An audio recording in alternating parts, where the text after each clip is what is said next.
Hey everybody, welcome back to Never Too Old for YA. Today we're going to be discussing some of our favorite shows of all time. Give you guys a chance to get to know us better through our taste in TV shows. Feel free to interact with us on social media. You can find us on Instagram and Facebook at Never2Old4YA. This podcast is streaming on Spotify, Apple Podcasts, Google Podcasts, iHeartRadio, YouTube, and Facebook. Hi, everybody. Welcome to our second bumper episode for Never Too Old for YA. Today, it's not only me and Kelsey, but we also have Amber. Hey, everybody. She completes our triangle. We're so happy that she's joining us today because she loves TV as much as we do. Oh, and we apologize again for our taking a week off last week. We had some personal circumstances that came up. Everything's fine. Everybody's okay. Just we needed a break to get through some personal stuff. And so we're back this week and we're excited. I'm very excited. TV is amazing. Like, who doesn't like TV? I know, right? Honestly, I can watch the same show over and over again. Same. Not me. What? It gets boring because then I know what everything happens. Like, okay, if I haven't watched it in a long time, then yeah, I can. But like to watch something and then you finish watching it and then you immediately or shortly thereafter start watching it again? No. But reruns for me it's comforting because like you already know what's gonna happen, and if like at least for me when I'm doing other things like chores, like I already know what's gonna happen, but like I kind of have it in the background. Like I don't know. I guess I'm weird, but no, you're not. I do the same thing. Thank you. Finally, someone understands. I love having comfort TV in the background. You know, when I'm super anxious or I just need like some quick pick me up, like to have like a funny show in the background just makes me feel better. Like, what's wrong with that? What are some of your favorite shows, Amber, to have in the background? Like, what are your favorite reruns to watch? Right now at the moment I'm on the show called Dexter that's on Showtime, and I'm on the last season. It has 8 seasons, and I just love that show because it's about a serial killer who kills like other serial killers, and without spoiling anything, it's about like basically Dexter is obviously the main character, and he's going through a whole life journey of like figuring out why the way that he is, like the way that he kills people. But yeah, I love that show because, you know, I'm familiar with it already. I like to have it on the background because while I'm doing other things, like I just know what happens already. So it's like, I don't know, it's just comforting.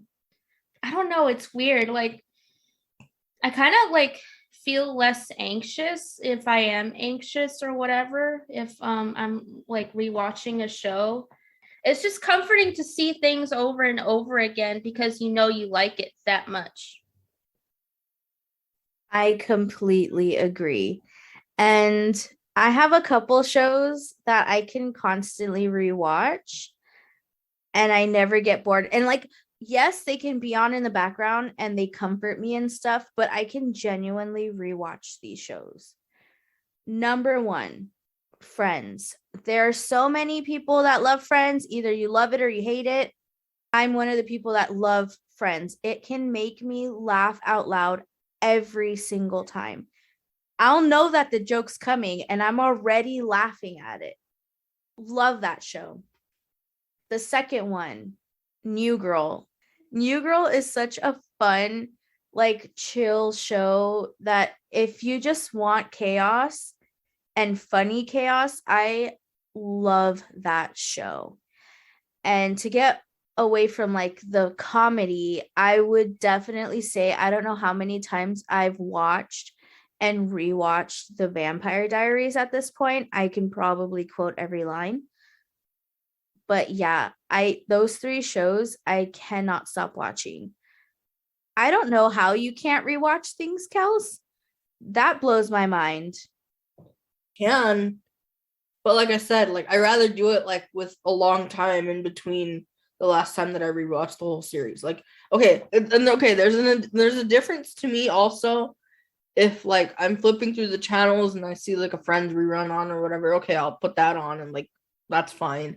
But to watch like a whole show like from beginning to end in order, like as if I'm watching it, like following it for the first time again, like that's harder for me because it gets boring because I like know everything that's gonna happen and yeah. But why would it be boring if you know you love the show? Because I know everything that's gonna happen and it's predictable. But then that's why you're crazy about a show, because then you know that you want to watch it again. I agree with you, Amber. So if you can rewatch a show for the first time, what would you watch? So there's actually 2 shows that well now 3 because we're both rewatching Dexter. But there's actually 3 shows I guess that I have rewatched. It's been Grey's Anatomy, Degrassi: The Next Generation, and Dexter. Because I rewatched those with Amber, and like I hadn't seen Degrassi: The Next Generation like all the way through, like ever. Like I stopped like once the original class, like I stopped like after Drake left, pretty much. I had never watched it all the way through, so like part of it was like stuff I had seen before, part of it was like brand new to me. And now we're on Next Class on Netflix, the next like part of the series. And then Grey's Anatomy, I'm not current with all the seasons, but I've watched up to like season 15 or 16, I think. And we're like on a rewatch of that. Her first watch of everything, she had never seen it before, but like I'm rewatching it and it's been pretty good. What did you think about Grey's Anatomy, Amber? Like, how do you feel about it? So the thing is that I had started watching season 1 and 2 actually by myself a long time ago. I had sort of got into it a little bit, but I guess not enough to like keep watching it. But then like when I watched it again with Kelsey and watched like more of the seasons, I started getting into it more. I don't know. I think maybe at first it was kind of like the show just kind of seemed slow. And then like once I got to know more about like the main characters and like, you know, their backstories and stuff, like, you know, then it became more interesting. I loved Grey's Anatomy. I honestly did. After Derek died, oh, spoiler alert, sorry. After Derek died, I stopped watching. It became completely ridiculous. Listen, I love me some Shonda Rhimes as much as everybody else, okay? Let's talk about How to Get Away with Murder. Good show. Like, I've heard so much about How to Get Away with Murder. Is it really a good show? I could not stop watching it. I think I watched the first season and then I kind of gave up on it. No. It's really good. You can't give up on it. Literally, it keeps you on your toes. Like you're like constantly questioning everything and you're like, oh, I don't know. Just watch it. Please just watch it. Keep going. The first season, yes, is slow. It was incredible. I loved every minute of it. But that's one of the shows where people are like, I didn't really like it. Like, it's not the best show. But if you like a good, like, mystery whodunit, it was so good. I loved it. And I was one of those people that were like, I don't know if I want to watch it. And I watched it, like, completely after the fact. Like, all of a sudden it was on you know when you log into like Netflix and it's like that one screen and it's like playing a preview of whatever before you can pick whatever you want to watch. It was like on there and it was like a little snippet of the show and I was like, I don't have anything else to watch, like let me watch this. Could not stop watching it. I binge watched the heck out of it. And this was like, I think beginning, like way beginning of the pandemic. Like I don't know what year. I don't even know what year we're in anymore. What year did the pandemic start? I don't know. But 2020, basically. okay, yeah. So like Basically, April 2020. That's when. No, it didn't. March. Oh yeah. Well, April is when like the whole country shut down. But anyways, that's COVID. Who cares about that? right. Tired of COVID. So I think the whole like pandemic literally shot me into the whole TV series world. I could not stop binge watching anything. And then another show that I want to mention that I really loved is another Showtime show called Shameless. And like, not gonna lie, there's a lot of sex scenes in that show, but other than that, like, it's hilarious and there's so much drama, and like pretty much like all the characters are like, they're pretty funny, and like for those of you who haven't watched it, watch it right now. But yeah, not very age appropriate. Probably don't watch it unless you're like, I would say maybe 17 or older. Let's just say 18. We don't want any 18, parents mad yeah. at us.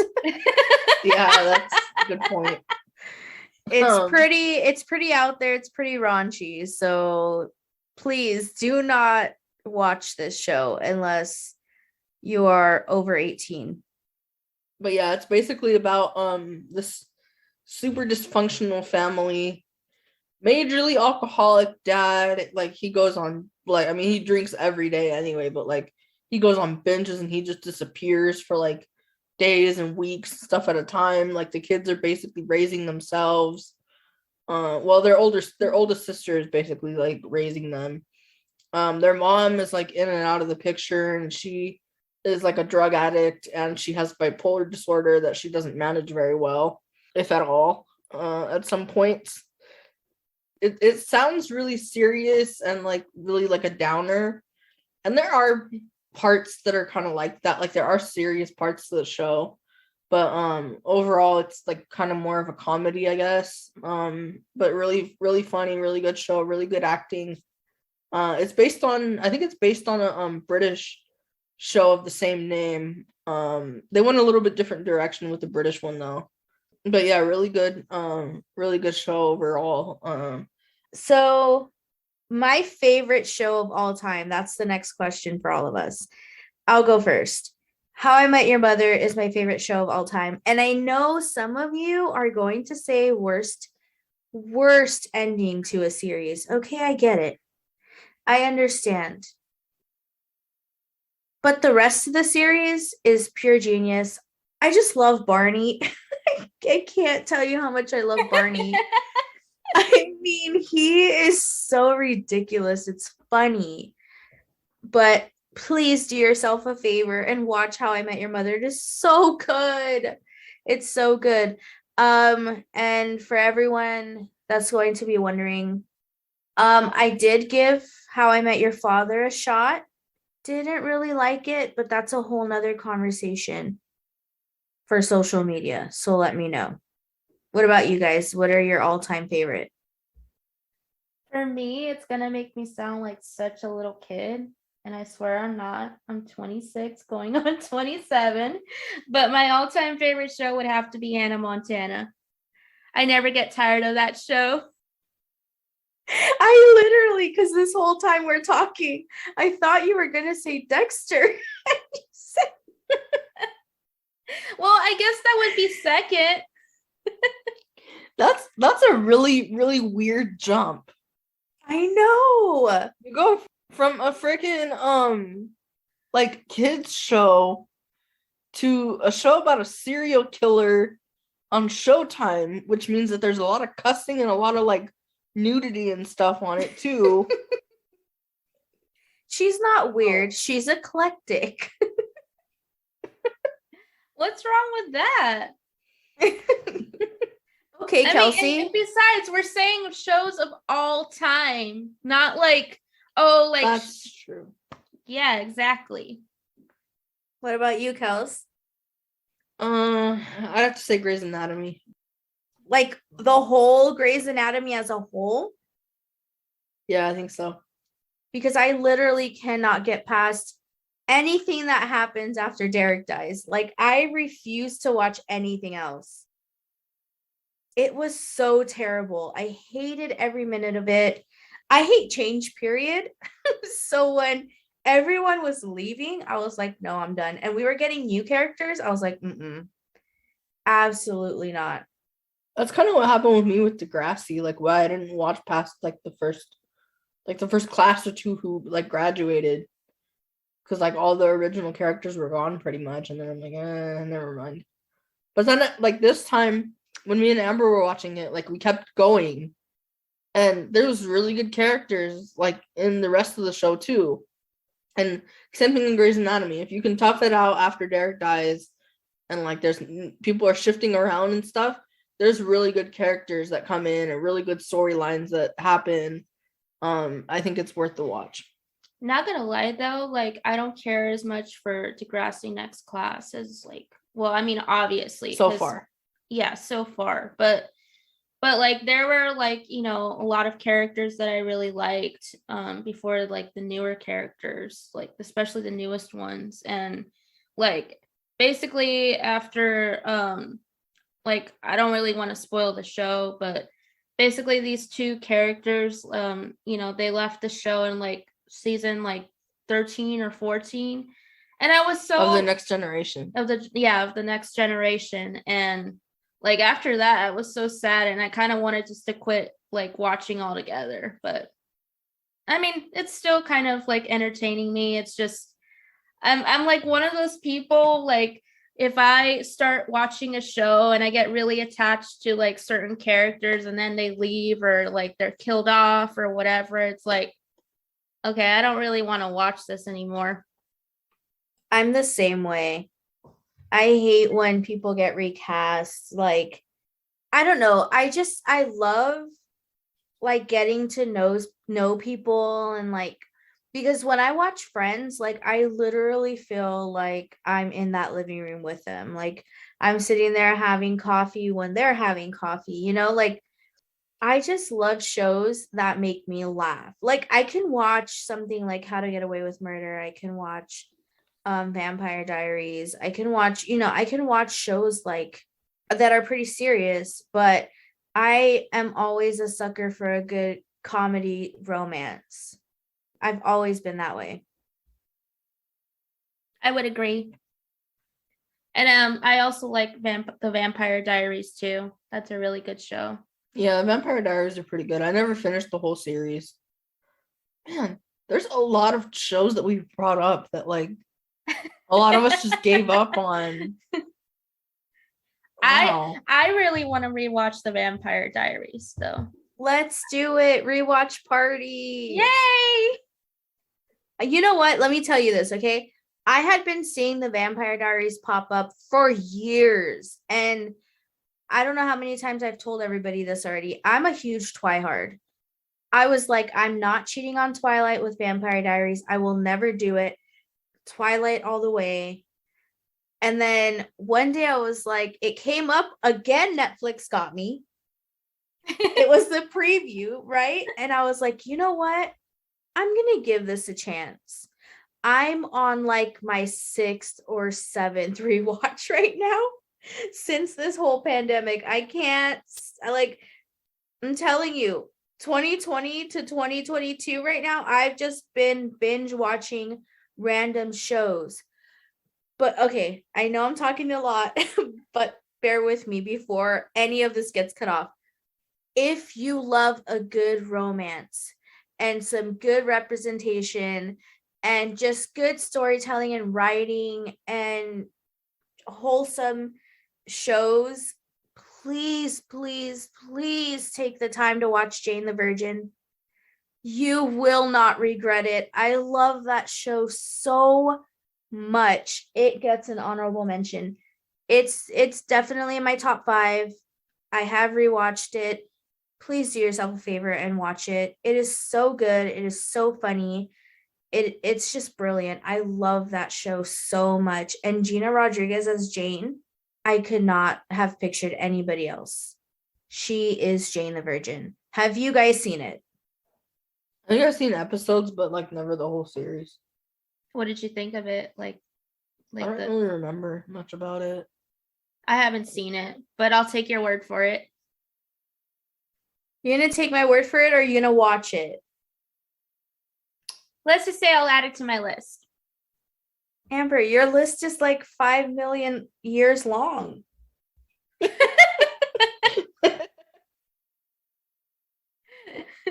That's the thing with Netflix that kind of bugs me, though, is that there's so many options on there, and like I just don't really know what to watch first because there's like so many options. Yeah, definitely. But I want to go back to what Kelsey said. She was saying that we kind of just gave up on some shows. Let's name a few that we truly gave up on. Like, we'll never give it another shot. We're done with that. I'll have to think hard about that. Community. Oh, yeah. Didn't we watch that together, or we tried to? We tried. I think we got like 2 or 3 episodes in, and like, so okay, we went into it expecting it to be really funny. Like, a lot of people rave about that freaking show, how funny it is and stuff. So we're expecting like a really good comedy, right? So we get like 2 or 3 episodes in. All the jokes are super lame. Like, just like dumb stuff. Like, they weren't even funny. It was just like, dude, really? Like, you call that funny? I don't know. Yeah, like none of it. Not a single laugh from either one of us the whole time we were watching this show. It was like, why was this even made? Why does this even exist? How do people like this crap? Which is really like interesting, because didn't it show like a lot of like really good ratings? It did, yeah. Yeah, I don't know why it was a hit. I didn't really care for it at all. How about you, Mel? I have one that's really going to hurt everybody. I could not watch The Office. Same. I didn't think it was funny. And everyone raves about it. Every time I say, oh, I don't like it, or I've never truly like finished watching it, or like, you know, gotten past the first couple of episodes. And everyone's like, no, give it a chance. And it's just not my cup of tea. Like, I don't think I'll ever... I don't know. It's just not appealing to me. Like, it wasn't funny. And I love Steve Carell more than the next girl, but like, I don't know. It fell short for me. It's really not something that I would typically watch. I think it's overhyped, and I really didn't care for it. Yeah, I vaguely remember like watching an episode. Correct me on this or not. But didn't like a lot of what it was going on in the show was like none of it just didn't really make sense? I don't even know what the show's about, to be honest. I really don't. I really don't. I have a cousin who loves The Office, and he's told me on multiple occasions, like, have you watched The Office? Like, how could you not finish it? And I'm just like, I don't want to. Like, it just wasn't for me. Everybody's obsessed with Cobra Kai right now. Never liked the Karate Kid ever in my life. I thought those movies were so stupid. But everyone is like saying that it's like such a good show and you should watch it. And I'm like, I'm not even going to try. It's just not my thing. But I think that people overhype shows so much that when I watch it, it's such a letdown. Thanks, everybody, for listening to this week's episode of Never Too Old for YA. We hope that you had as much fun as we did. Please follow us on Instagram and Facebook at never2old4YA. We're streaming on Spotify, Google Podcasts, Apple Podcasts, YouTube, Facebook, and iHeartRadio. Until next time, bye!